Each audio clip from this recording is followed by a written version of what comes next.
Kaixo, Egunon. Hoy nos tomamos un café con el equipo de la película Shape of Momo, una película india que compite en la sección New Directors por el premio Cuchabank New Directors, también compite por el premio Dama de la Juventud y por el premio RTV Otra Mirada. Hi, how are you? Nice to see you and have you here, and thank you very much for sharing the film with us. I'm going to start with the beginning of the process. Take all of you the mic maybe because I'd like to know why did you wanted to tell this story and how everything began.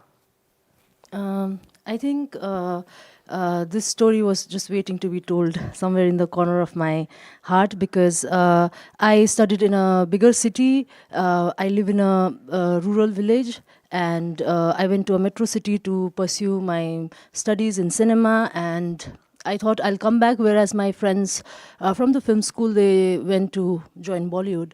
I thought I'll come back and tell the stories of our people. But when I came back, I realized that my expectations were of the village and its people were very different from what it actually is. I had immense pressure from the people around me to be a certain way, and because I had lived in the city, I had my own agency, and I'm used to being independent. So when I got back, I had a whole new world waiting for me. So it took a lot to navigate, and I felt like because I was also living with my mother and my sisters, we are a house full of women. I thought a lot of other individuals must be going through the same cycle, where younger generations from our part of the country are traveling to bigger cities for better opportunities and in search of freedom, and there is this constant search of our home, which actually I don't think also is our own home. We have this idea where the world is perfect for us, where we meet our expectations, but I don't think there is a world like that. So I felt like this story needs to be told. And how was the writing process? Because I think that there are a lot of layers in the film, and I think it goes a lot to the detail and how the tension between the tradition and the modern world. How did you write the film?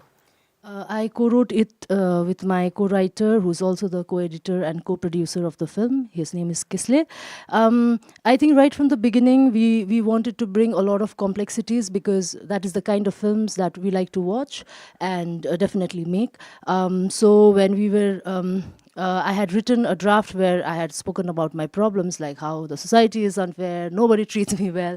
And I think when he came in, he brought a lot of objectivity to the script. He said that, we have to be critical of the protagonist too. We can't just tell a story about her problems.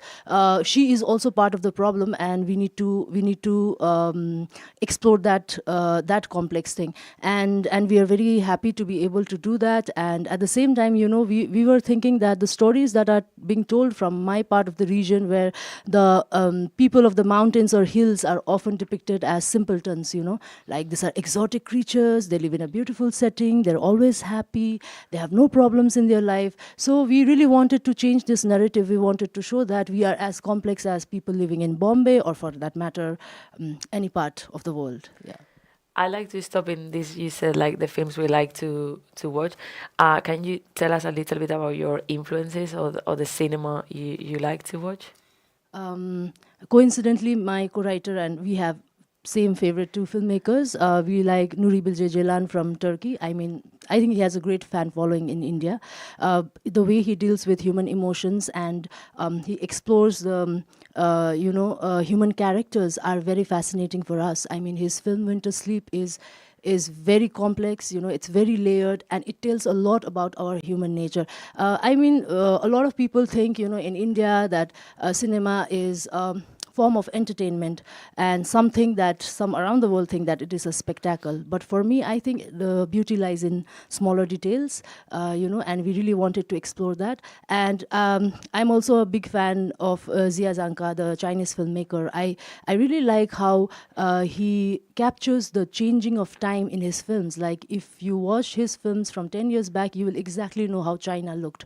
So I feel like not just as as a story, I also want to document the changes around me, so that it becomes very important for the future generations to look back back at the film and see what were happening then. Like for example, we have instances where the family breaks into a karaoke song. So right now we have a lot of K-pop influence in my region, and I really wanted to depict that, and how older people are also, I mean, you know, when people say we are from rural areas, they think that we have no access to internet, no access to, but you see the grandmother is constantly on the iPad. So things like that. Like I took a lot of inspiration for the character of grandmother from my own grandfather. So whenever I went abroad, like when I visited Russia, or he would be like, okay, how is the country there? Does the president or prime minister have two wives like we do? So that really intrigued me. So we wanted to explore all of that, yes. And when did you came to the project, and how was the prep for it? Tribeny, she's been working, I think, in the project for probably 7 years or so. So I'd actually heard about her work through a friend who's a filmmaker. His name is Pratik. He's from Nepal, and even though I'd done probably like, I think Shape of Momo is my 8th feature film. So I was so tired of, living the same narrative of women, which is very constrictive, which is like, especially the kind of films that I worked in or the films that were around me, which portrayed women as either victims or somebody that needed to be rescued. Or, in the movie Shape of Momo, you see so many conversations and interactions between women, whereas I didn't really get to play that out. I was really frustrated, actually. So I told my friend Pratik, I was like, oh, I really want to work with filmmakers who can understand women's complexities, like the layers, and I want to be playing parts that are written by women or from a lens of women. And he told me about Tribeny. And I tried to look her up, but her name was spelled quite different to what I would have imagined. So I left it at that. And he told me, oh, she's auditioning. So I came on board, I think this was June, July of 2023. So we had a lot of rounds of auditions, workshops. That's when I got on board. So, and to actually watch it on the screen and to have the audience feel like they could relate, especially Europe, we are seas apart, and we sometimes think, oh, our culture is different, and the women here have much more space, or than where we come from. But for them to actually also relate to the patriarchal shadows that they're still living with, like women were like, there were audience crying, and there was an elderly who were kissing us. The lady was saying, oh, this is from the women of the world, and I want to say thank you to Tribeny for being courageous and for being true to her story and taking it this far. Would you like to add something, or?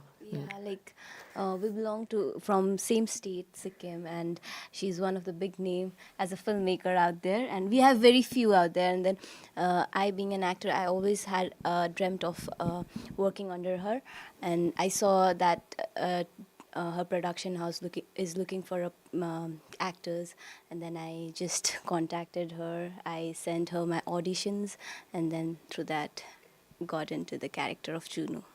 You were mentioning the scenes where they are having food, dinner, lunch, and it's true that you may think that things are some way in other places, and then when you see the scene, you can't really relate to what they're talking about and the dynamics they have, and it feels really natural, because it feels like I could be with my siblings or my mom, like, talking that way. So how did you work in, like, acting wise, like, to have that kind of relationship in camera? I think for me particularly, I like to travel a lot, and I like to also, I'm quite chatty. So Tribeny will always say, like, if you want somebody to talk about something, she'll be like, you go do it. But I also like to listen and observe. So even though I come from a household where there are more men than women, I have a lot of friends, because in Nepal, again, still there is an idea of like, oh, a son should carry the lineage. So I've got friends who are like 3 sisters, 4 sisters, and still waiting for that young brother that will take their parents and pave a path to the heavens. So that idea still remains. I've heard that a lot, and So I've observed the family dynamics of my cousins and friends and how they're treated apart. So I think that really helped me as well. But again, we were very, very lucky actually, because I came on board in July 2023. We had a lot of time to play around, and Kisle, our co-writer, Tribeny, they would really let us improvise. So there were a lot of moments where Shama and I would have those scenes. We've run that scene so many times, and the next draft will have little things that were added, and I was like, oh, I didn't realize, you've added this. And she was like, no, you guys did that, you put your hand around this way, or you blurred that words out. And I think it was such a collaborative process. I really felt like a kid in a playground where I could just do whatever. And I think I've not been able to experience that. I would love to do more of that. So I think that really helped as well. And even our grandmother as well, because she's not a trained actor, and she would improvise. She was so smart. She would say, sometimes she would forget dialogues, and she would say, oh, old, I'm an old lady, this is what happens. So, she's not with us, sadly. She passed away, but, even watching that, we're just so grateful that we could capture those moments with her, because it was a lived experience for us, even though it was a movie. Okay. And you premiered yesterday here in San Sebastian after coming from Busan. How was the premiere yesterday? How and what would you like this film to be from now on? And what conversation would you like it to start? Actually, I sort of knew what to expect in Busan, because I think culturally we are very similar, and the momo, the dumpling that you see, they also have a similar thing called mandu.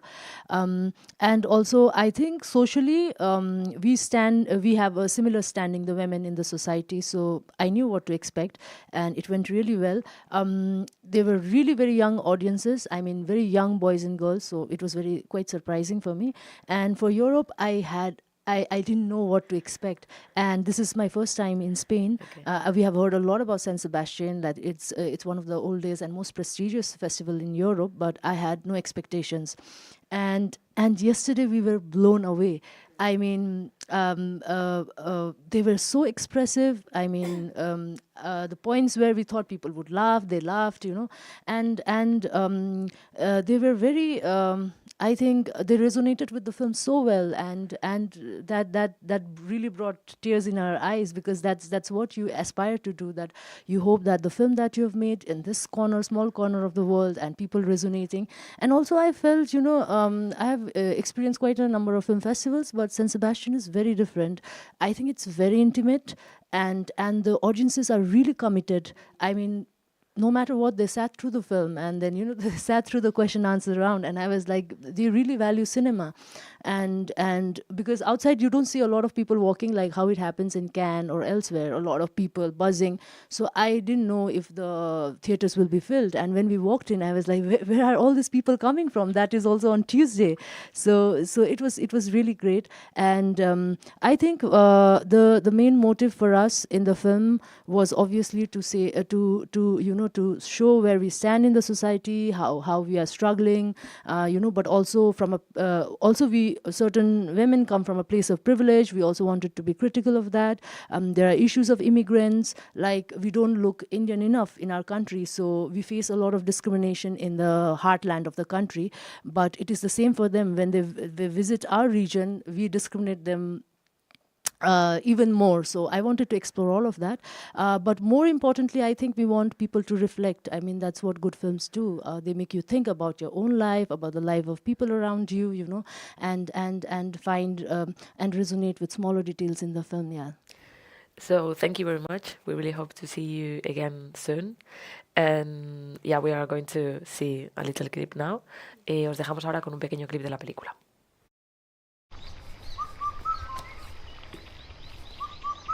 Operation गरेर केटीलाई पनि केटा बनाउँछ अरे नि हो बुमा अलिकति ढिलो भयो नि न त नानालाई केटा बनाउँदा भइहाल्थ्यो नि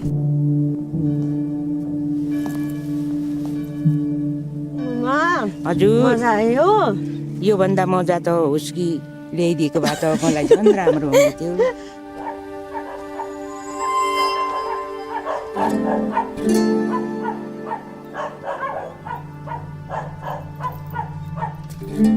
तँ पागल भइस्